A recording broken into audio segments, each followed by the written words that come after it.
Bonjour, bon, j'espère que ça va bien. Je vous propose une petite vidéo sur le TP2 pour traiter du HR 4 cadran. Ça va vous aider à comprendre le fonctionnement du HR. Alors c'est parti. Donc, ici, voici le texte. Donc c'est au sujet de la DAE. Vous vous rappelez que pour la DAE, on doit assister la direction. Et ici, au milieu de la DAE, il y a un moteur. Ce moteur doit tourner dans les deux sens de rotation. Et pour cela, on met en place une structure qui est la structure type du HR 4 cadran. Donc on retrouve les transistors MOSFET avec leur diode de structure ou leur diode antiparallèle. Et ici, ce qu'on a fait, c'est que on propose donc une modification de la charge, c'est-à-dire que le moteur est considéré pour l'instant comme juste une résistance, une bobine. Il n'y a pas de force électromotrice. Donc voilà la charge qui est branchée aux bornes du pont en H, donc du HR 4 cadran.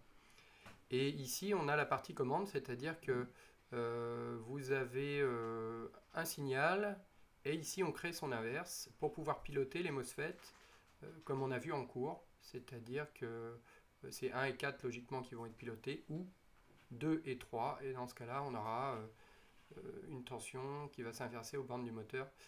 Et si on reste en générateur, forcément le courant doit s'inverser aussi.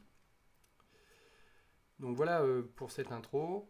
Ici, ce qu'on doit travailler au début, c'est la modélisation du moteur. Donc il faut aller chercher dans la documentation technique de la DAE les valeurs de la résistance RC et de l'inductance LC. Alors je prends la doc, hein, c'est ici, voilà, vous allez trouver ça sur une des pages. Donc je vais aller chercher dans cette documentation, c'est pas là. Donc c'est par ici, voilà. Présentation interne de la DAE et du moteur électrique. Donc dans cette partie, on va pouvoir retrouver justement les différentes valeurs qu'on recherche. Ici, qu'est-ce qu'on recherche? Notamment la tension d'utilisation nominale et puis le courant nominal. On peut aussi voir qu'on aura les coefficients de couple KE, de couple cassé et le coefficient de vitesse, donc KE. Voilà, on retrouve la résistance du moteur, l'inductance du moteur, donc on a tout pour fonctionner. Alors si je fais un petit point sur ma feuille, donc ici vous avez, donc pour la première question, si on regarde la documentation, on aura RC qui est égal à 0,218 ohms, LC, donc la bobine équivalente qui est égale à 0,0007, donc 0,7 milliohms, hein, donc là, millihenry plutôt, donc cette valeur en Henry. Et ensuite, on vous demande le coefficient KE. Donc KE, c'est donné comme étant égal à 0,0328 Newton-mètre. Alors ici, pardon, excusez-moi, c'est des volts par radian par seconde. Et KC, on a la même valeur, mais cette fois-ci en Newton-mètre par ampère. Alors ici, on a quasiment la même valeur, hein, c'est annoncé comme étant égal à 0,0327. Bon, pas très grave. On ne fait pas une grosse erreur. Au niveau de la charge, donc la tension que vous aurez aux bornes du moteur, donc dans notre cas, là, pour la simulation, on l'a appelé VS. Donc en nominal, on aura 12 volts. Et le courant, qu'on pourra considérer comme étant le courant nominal, ça sera égal à 25 ampères. Donc on va devoir détecter jusqu'à 25 ampères.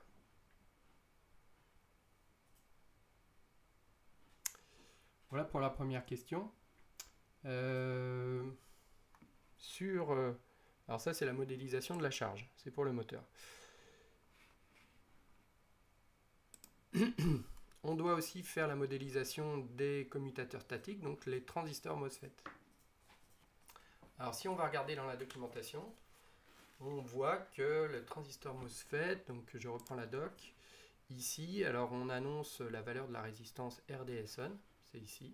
RDSON, je vous rappelle, c'est la résistance équivalente entre D et S lorsque le transistor est passant. cette valeur nous intéresse. Ici, justement, voilà, RDS on égale à 0, donc 0,14 ohms, soit 14 milliohms. Donc cette valeur-là est intéressante. Après, on a dit pour le transistor MOSFET que ce qui était important, c'est de regarder la tension VGS. Donc entre ces deux bornes, c'est en fonction de cette tension que le transistor sera passant ou bloqué. Donc là, je vais dans la documentation et je peux retrouver ce VGS, donc Gate Threshold Voltage. Donc c'est le VGS Threshold. Il m'est donné entre 2 et 4 volts. C'est-à-dire que VGS peut... Alors, on demandait VGS Threshold. Au minimum, il faudra 2 volts pour que le transistor soit passant.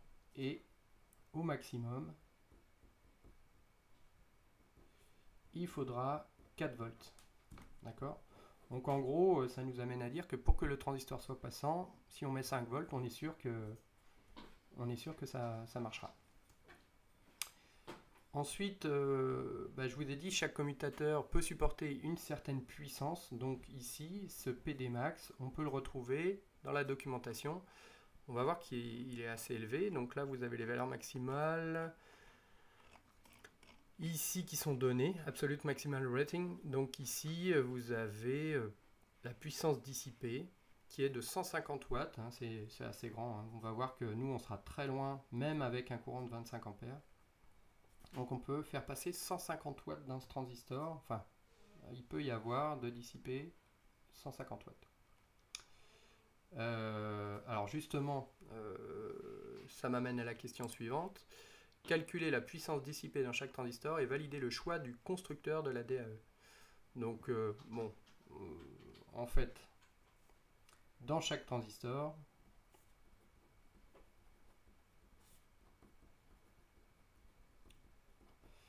j'aurai une puissance dissipée.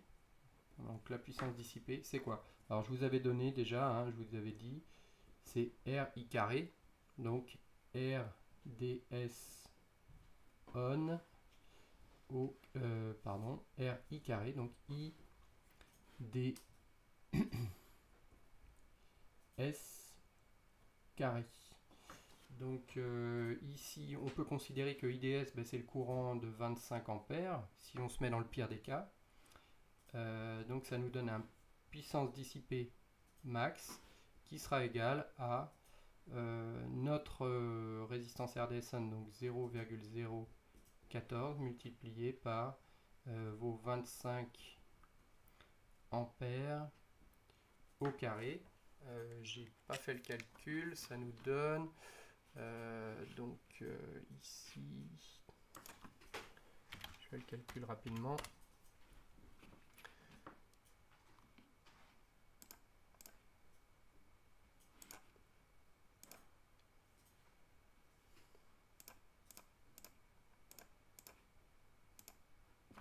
Donc on est à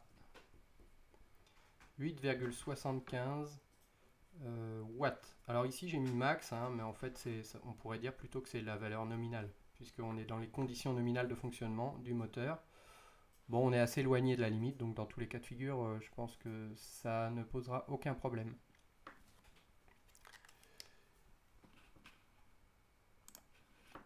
Ici, j'avais oublié, voilà, je vous montre la correction. J'avais pas coupé ma caméra. Donc voilà le calcul, hein. Je répète les valeurs qu'on a trouvées avec le petit calcul qui est ici, qui permet de trouver la puissance dissipée dans le transistor. Ok, alors je reviens sur le texte. Maintenant, on doit passer à la simulation. Donc on va faire des observations justement sur cette simulation, sur la structure, en modifiant le rapport cyclique du signal, donc alpha. On va aller voir ça tout de suite. Donc ici, pardon, je prends PSIM et donc j'ai la structure qui a été réalisée. Au niveau des différentes valeurs, alors on a vu que on allait devoir changer les valeurs de la résistance. Donc ici, résistance, j'ai mis 0,218 comme on a trouvé dans les questions précédentes. Ici, donc 0,7 millihenry. Voilà pour ces deux valeurs de R et de C. Je rappelle que là, on va considérer que le moteur est à l'arrêt. Voilà, c'est une approximation. Après, dans la suite de la simulation, on pourra changer, justement, on pourra ajouter cette force électromotrice en fonction de la vitesse de rotation.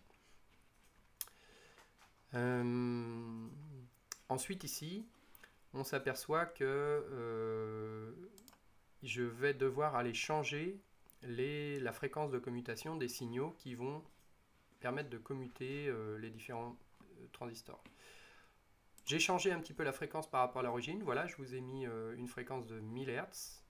Et ici, vous voyez duty cycle. Donc, ça va nous générer un signal carré qui va être de 1 volt. En fait, on va voir que ça, c'est plutôt un niveau logique, en fait, à une fréquence de 1000 Hz. Quand on aura 1, ça correspondra à commander un transistor. Quand on aura 0, ça correspondra à ne pas le commander. Et ça, on fait ça à 1000 Hz avec un rapport cyclique donné. Donc nous, on demande un rapport cyclique dans un premier temps de 0,75. Voilà pour le signal de commande. Ensuite, on peut aller voir la modélisation de chacun des transistors MOSFET. Si on veut être correspondre vraiment à notre cas de figure, eh bien ici, on va devoir ajouter donc la valeur de la résistance RDS-on. Alors, ça c'est dans le cas où on veut vraiment être idéal, d'accord? On viendrait la mettre ici. Alors moi, toutes mes simulations, je veux les faire avec 0. On n'est pas très loin. Voilà, j'ai déjà noté mes valeurs avec des résistances RDS-on qui sont idéales. Il nous reste à spécifier les paramètres de simulation. Donc, vous avez un paramètre qui s'appelle total time. Donc, vous voyez dans simulation de contrôle, donc cet élément-là nous permet de gérer les paramètres de simulation. On va faire une simulation qui va en fait durer 5 millisecondes. Pourquoi? Puisque en fait, vous avez un temps qui s'appelle le print time. Donc, c'est le temps à partir duquel on va afficher les courbes. Ça va laisser le temps au circuit de rentrer dans une phase permanente. On ne verra pas apparaître le régime transitoire. Voilà pour ça. C'est pour ça que je le décale d'1 seconde. Et le temps de simulation sera donc de 1,005 secondes. Donc de 1 seconde plus 5 millisecondes. Mais comme on affichera le temps qu'à partir de 1 seconde, on n'aura que 5 millisecondes d'affiché. Ensuite, ici, le time step. Alors, il faut... la condition, c'est quoi? C'est le nombre de points, en fait, de calcul. Donc, ici, dans l'idéal, il faudrait avoir un nombre de points qui est 6000 fois inférieur à la valeur du temps de simulation. Alors, du temps d'affichage. Donc là, ici, 5 millisecondes divisé par 6000, ça nous donne quelque chose d'assez faible. Donc là, j'ai mis 1 microseconde. J'ai fait des essais, c'est assez bon, ça donne des résultats assez corrects. Voilà pour les paramètres de simulation. Je peux à présent lancer la simulation et voir le résultat. Donc on voit bien là ici que la simulation est assez longue parce que j'ai beaucoup de points de calcul. Alors j'avais déjà préparé mes courbes auparavant. Donc, les voici mises à jour avec les valeurs justement qui ont été paramétrées.